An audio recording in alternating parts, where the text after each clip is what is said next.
So let's talk about the college experience in terms of perceptions of things, right? Because I deal with, in my job as a therapist, I deal with kids that are, entering college or in college. And some of the things that I've noticed, or even in general, in dealing with some of the youth nowadays, is that like, it's this mindset, like I have to be at like MIT, I have to be at Harvard. Like, what do you say to those individuals? Like, that the only way I'll be successful is if I go to MIT or Harvard. The reason why the college application process is so stringent, they get so much information out of you, because there has to be a good fit in both directions. Mm-hmm. Say you are a certain level academically, I've seen it firsthand. They go to a place like MIT, if their high school wasn't even rigorous enough to prepare you for that, they drown instantly. And you get to a point where you're failing tests, you're failing everything, you can't do your homework assignments in time. Now you're just a failing college student, doesn't matter where you are, you're a failing college student, so it's tough. It's tough to get any opportunities outside of that. And so I kind of caution people, don't try to go somewhere where like it might be too daunting, but at the same time, like there's these places that would probably accept you because they feel like, okay, we can offer you value, you can offer us value. They only accept you if they feel like you'll be an alum who can speak about the university in the future, right, do some successful things. So like I wouldn't discount some of these other universities that accept you, mm-hmm, because like they're accepting you because they feel like they can put you in the position to succeed.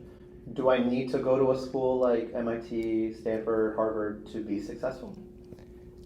For something like that, like a question like that is a little nuanced. Let's talk about it. So we'll define success. Okay. So success meaning like I can provide for my family, live a comfortable life, travel where I want to travel. Like, do I need to have those schools to be successful? Yeah, and to that I would say definitely not, mm-hmm, right? It's like if from everything we talked about today, I went to insert any college. Say UCLA was my previous dream school. Mm-hmm. It didn't discount anything else that I said like throughout the rest of this.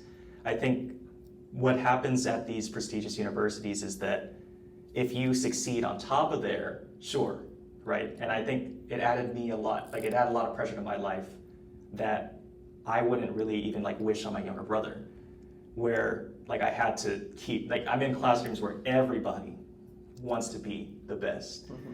And so that type of pressure is tough. It's tough to succeed in, and then I don't know how many people can actually take that and can make it constructive and push their lives forward instead of bringing themselves down and be like, okay, I don't belong. Mm-hmm. So that's like one aspect. But then the other aspect is just like, again, having the confidence.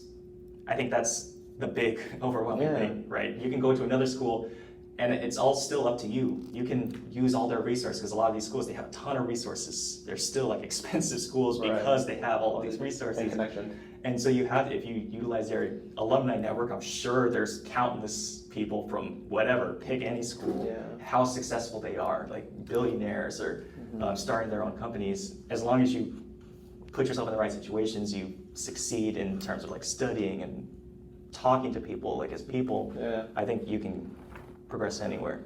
There's also the concept of dealing with, I apply to these schools and I don't get in. And now, like, I'm a failure. What do you say to those kids? I think, again, it's just so, it's tough. Like, you need that mutual fit. Like, first of all, not failure. Like, I think it should be pointed that out. Like, I should point that out first, like, not failure. Because it's like what you make of it, like of whatever situation anyway, right? You can get in and not succeed. Right. And so like that, it doesn't guarantee anything, right? And at the same time, say like, for example, I got into Harvard, MIT, Princeton, Columbia. I got waitlisted from UC Berkeley. Sometimes things happen. Mm-hmm. And like, even just using that as an example, I know everybody would say the first schools that I mentioned are better, but sometimes it's just not the right fit, mm-hmm, and things happen. And so like in a case like that, in isolation, I can look at the UC Berkeley rejection as failure, but so many other things came up. Because like when we come full circle now, like you went to one of the most prestigious universities in the world, you took one of the most difficult programs in the world, and not to like summarize your life, but you hit, like, even you accomplish the highs of the highs, you still win through the lows of the lows. So I feel like what you're saying makes a lot of sense, because it doesn't matter where you go, you're still going to go through challenges in life, and it's the how you respond to those challenges that truly define what makes your life. Yeah, and it's like, say you're getting prepared to, I felt like, say MIT, everybody's like, okay, did you have to learn those like literal rocket science to be successful, right? I don't use any rocket algorithms now or whatever. But I think it's like learning how to learn at the capacity that you're able to learn at, and like how to apply those and actually talk things through.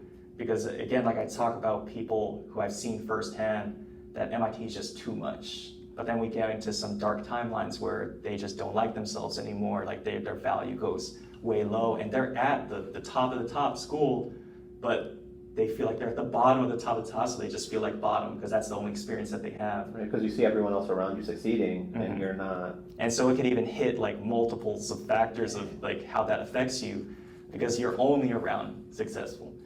What would you say the state of the mental health support at these universities, at these institutions? What would you say to that? I think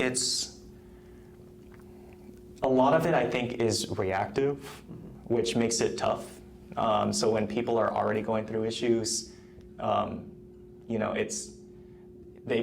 it's too far gone.